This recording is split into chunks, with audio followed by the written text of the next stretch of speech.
Hello दोस्तों, स्वागत है आप सभी का आपके अपने YouTube channel concept bye Panchsheel में। दोस्तों यहाँ आपको फैक्ट के साथ क्वेश्चंस के आंसर दिए जाएंगे। वीडियो को अंत तक जरूर देखिएगा, आपको बहुत ही मज़ा आएगा और आपको याद करने की ज़रूरत नहीं पड़ेगी, आपको खुद ब खुद याद हो जाएगा क्योंकि कॉन्सेप्ट पूरा एक कहानी के माध्यम से चलेगा। इसमें मैं बात करता हूँ मोहम्मद गजनवी के बारे में। मोहम्मद गजनवी कौन था? तो मोहम्मद गजनवी जो था एक गजनी वंश का था। और गजनी वंश के संस्थापक कौन थे? तो गजनी वंश के संस्थापक थे आपके अलप्तगीन। पूछा जाएगा महमूद गजनवी का जन्म कहाँ हुआ था? तो महमूद गजनवी का जन्म अफगानिस्तान में हुआ था।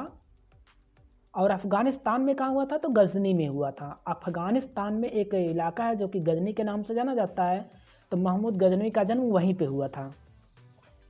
अगला आपका पूछा जाएगा कि गजनी वंश कब से कब तक चला था? तो गजनी वंश आपका चला था 1998 से 1030 ईस्वी तक।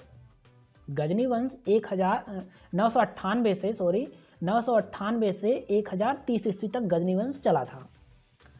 महमूद गजनवी के पिता का नाम पूछा जाएगा, तो महमूद गजनवी के पिता का नाम सुबुक्तगीन। महमूद गजनवी के पिता का नाम सुबुक्तगीन। अब ये सुबुक्तगीन कौन थे? तो सुबुक्तगीन जो थे एक तुर्क सरदार थे। वह यामनी वंश के थे। यानी सुबुक्त महमूद गजनवी के पिता किस वंश के थे? महमूद गजनवी के पिता जो थे यामनी वंश के थे। और महमूद गजनवी के जो पिता थे सुबुक्तगीन, वह भारत पर तो आक्रमण करने कई बार आए, लेकिन वह भारत पर एक सफल आक्रमणकारी नहीं कहलाते हैं। क्योंकि उनका उद्देश्य जो था भारत पे कब्जा करना नहीं था, भारत से धन लूटकर अपने देश ईरान को ले जाना था। तो महमूद सुबुक्तगीन जो थे वो भारत पर आते थे और यहाँ से आक्रमण करके किसी तरह से जो थे यहाँ के धन को लेकर अपने देश वापस लौट जाते थे।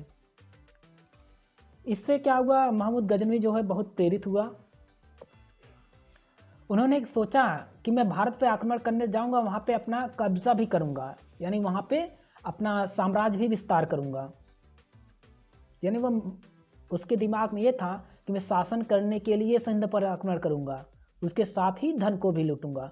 तो महमूद गजनवी ने इस प्रकार सिंध यानी भारत पर कुल 17 बार आक्रमण करता है, वो भी 1001 से 1027 के बीच में। दोस्तों ऐसा नहीं है कि महमूद गजनवी ने धन नहीं लूटा। महमूद गजनवी सुबुक्तगीन से ज़्यादा धन लूट के ले गया, लेकिन उसका मानना था कि यदि हमें भारत से अधिक मात्रा में धन लूटना है तो हमको भारत के वहाँ के शासक के साथ युद्ध भी करना पड़ेगा। सॉरी, जुकाम पकड़ा हुआ है। युद्ध भी करना पड़ेगा, इसलिए वह आता था तो वहाँ के सरदारों के साथ युद्ध करता, उनको पराजित करता और वहाँ के सबसे प्रसिद्ध इलाके को लूट लेता और लूट कर अपने प्रदेश वापस लौट जाता। सबसे पहला आक्रमण जो महमूद गजनवी का होता है वह होता है आपका जयपाल के विरुद्ध, जो कि 1001 ईस्वी में होता है। अगर पूछा जाता है महमूद गजनवी ने सबसे पहला आक्रमण किसके साथ किया, तो वह आपका जयपाल के साथ किया था। कब किया था? 1001 ईस्वी में महमूद गजनवी ने जयपाल के साथ युद्ध किया।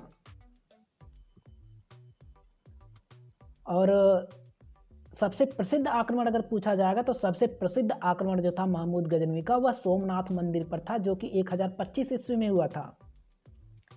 दोस्तों सोमनाथ मंदिर जो कि गुजरात में स्थित है, जिस समय वह वहाँ पे उसको लूटने के लिए गया तो वहाँ के शासक थे भीम प्रथम।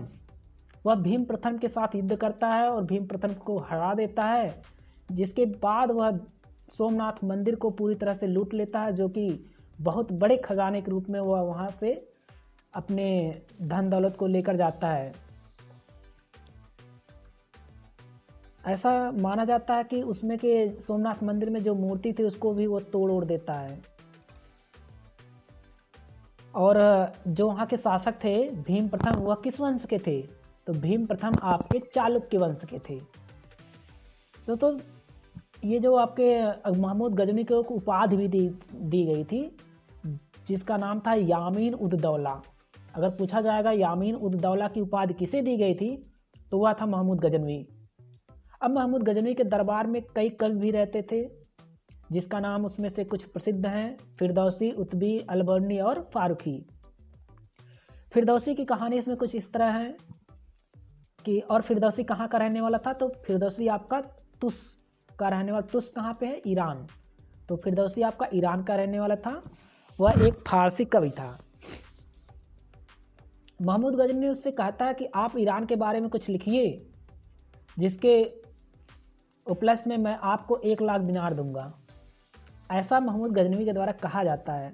इसके बाद फिरदौसी ने शाहनामा को लिखना शुरू किया। शाहनामे में क्या वर्णन किया गया है? ईरान का इतिहास, जिसे ईरान का महाकाव्य भी कहते हैं।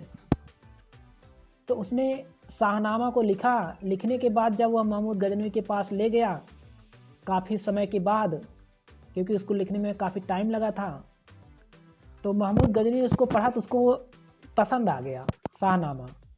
इसके बाद क्या कहता है वो फिरदौसी से कि ये बहुत अच्छा आपने लिखा है, इसको हमको दीजिए। और उसके बाद वह 1 लाख रुपए कहा था, 1 लाख दिनार देने के लिए 1 दिनार देता है।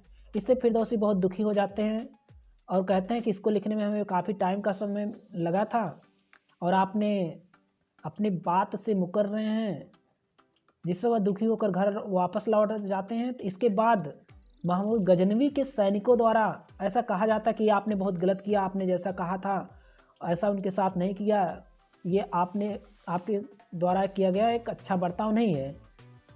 उसको बहुत खरी खोटी सब सुनाते हैं। इसके बाद महमूद गजनवी को समझ में आता है कि हाँ हमने गलत किया, उसको एहसास होता है। फिर अपने सैनिकों के द्वारा उसके यहाँ धन दौलत को भेजा जाता है। जब उसके सैनिक उसके घर पे धन दौलत के लेकर जा ही रहे थे कि रास्ते में देखे कि फिरदौसी का जनाजा निकल रहा था, यानी उनकी मृत्यु हो चुकी थी। इसके बाद उनके सैनिक बहुत ही दुखी हो गए। आके उन्होंने महमूद गजनवी से बताया। महमूद गजनवी बहुत दुखी हुआ। उसने कहा कि हमने ये बहुत गलत किया, अगर हम ये सब दे दिए होते मुझे ये पछतावा नहीं पड़ता। फिर उसने क्या किया कि उसके वह धन दौलत को ले करके खुद अपने जाता है और उस फिरदौसी के बेटी को देता है। फिरदौसी की बेटी को लेने से इनकार कर देती है, क्योंकि वह जानती है कि उसके पिता की मृत्यु इन्हीं के कारण हुई थी। तो ऐसा था फिरदौसी का इतिहास। तो फिरदौसी ने पुस्तक लिखी है शाहनामा, जिसमें ईरान का वर्णन किया गया है, जिसे ईरान का महाकाव्य भी कहते हैं। वह किस भाषा में लिखा गया है? तो फारसी भाषा में लिखा गया है। अगला आता है आपका उत्बी। उत्बी ने 2 पुस्तक लिखे, तारीख ए यामनी और किताब उल यामनी। तो किताब ए यामनी में मथुरा के युद्ध के बारे में वर्णन किया गया है, जो कि 1017 ईस्वी में होता है। और मथुरा का युद्ध जब होता है तो उस समय वहाँ के जो शासक थे कलचंद थे, जिसे आप कहीं कहीं कुलचंद भी लिखा रहता है। कुलचंद और महमूद गजनवी के बीच में युद्ध होता है, जिसे हम मथुरा के युद्ध के बारे में जानते हैं, जिसका वर्णन की तारीख ए यामनी में किया गया है, जिसे किसने लिखा है? उत्बी ने लिखा है। तो उत्बी के द्वारा जो मथुरा के युद्ध का वर्णन किया गया है वो तारीख ए यामनी में किया गया है। तो मथुरा का युद्ध कब होता है? 1017 में। किसके साथ? कुलचंद और महमूद गजनवी के साथ, जिसमें कुलचंद हार जाता है। इसके बाद अगला आता है अलबर्नी। अलबर्नी ने किताब लिखा है किताब उल हिंद। किताब अल हिंद, जिसमें भारतीय सामाजिक संस्कृतियों के बारे में वर्णन किया गया है कि उस समय की भारत की स्थिति, सामाजिक सांस्कृतिक स्थिति क्या थी, जिसका वर्णन अलबर्नी द्वारा लिखित पुस्तक किताब अल हिंद में किया गया है। दोस्तों आपको समझ में आ रहा हो तो वीडियो को लाइक भी कर दीजिएगा। दोस्तों एक बहुत ही इम्पॉर्टेंट इसमें एक क्वेश्चन ये बनता है कि महमूद गजनवी ने जब सोमनाथ मंदिर पर आक्रमण किया था वह कौन से नंबर का आक्रमण था? तो वह आपका 16वां आक्रमण था। महमूद गजनवी का वो 16वां आक्रमण था जो सोमनाथ मंदिर पर किया था। तो हमने महमूद गजनवी से रिलेटेड जितने भी इम्पॉर्टेंट फैक्ट बनते हैं हम एक कहानी के माध्यम से आपको बताएं। उम्मीद करता हूँ आपको ये अच्छे लगे होंगे। अगर आपको अच्छा लगा हो तो वीडियो को लाइक, शेयर एंड सब्सक्राइब जरूर करिएगा और अपने दोस्तों को जरूर भेजिएगा भाई, क्योंकि बहुत ही इम्पॉर्टेंट वीडियो है ये और सभी प्रकार के एग्जाम के लिए, खास करके तो एसएससी के लिए एकदम बेस्ट है। इसमें से कम 4 से 5 क्वेश्चन एसएससी में डायरेक्ट पूछे गए हैं, जैसे महमूद गजनवी जो है सोमनाथ मंदिर पर आक्रमण कब किया था, महमूद गजनवी के पिता का नाम क्या था, सोमनाथ मंदिर पर आक्रमण कौन सा आक्रमण था, फिरदौसी के द्वारा कौन सी पुस्तक लिखी गई थी। ये सब क्वेश्चन एसएससी में डायरेक्ट पूछे गए हैं। तो उम्मीद करता हूँ आपको बहुत अच्छा लगा होगा। तो आप वही काम करिए, लाइक शेयर एंड सब्सक्राइब। जय हिंद।